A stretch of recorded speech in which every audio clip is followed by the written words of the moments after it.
relationship. And because we're in 2025, where women have power now to walk away, and there's nothing wrong with that, to walk away from relationships without there being a social consequence in terms of financial and safety, emotional safety, in the sense of like physical safety, sorry, in the sense of, right, they have now the power to now choose their own destiny.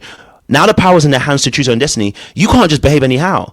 She actually can go. And so those things where you don't fix things can now become things that will make them leave the relationship. Truth is, women value emotional presence. So if you're not present, but you want to offer presence, that's the problem we're going to have. You're trying to fix something with you're trying to fix a consistent problem with inconsistencies.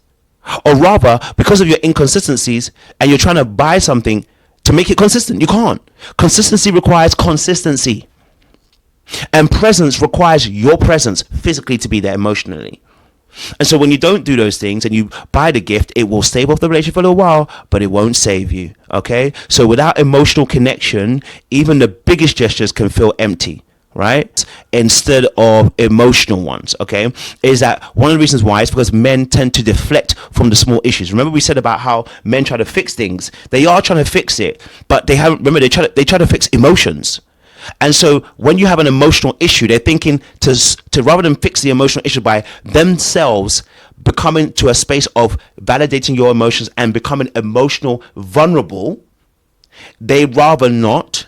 And this is why emotional intelligence is important. They rather fix the issue by giving material, money, house, car, etc., etc. So if I create one amazing experience, she'll forget the small problems, right?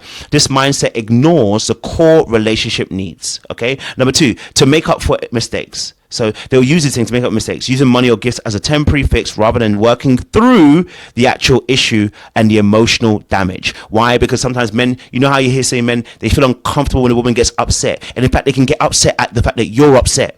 And it's because the emotional stability and the regulation they don't necessarily have. And so unless they work on it, they can't hold space for your emotions because they're not even holding space for their own. That's really important. We've got to be able to hold space for your own emotions to be able to understand how to hold space for someone else's. But if you don't want to work through that, you'd rather just spend it away, right? Avoid, be dismissive.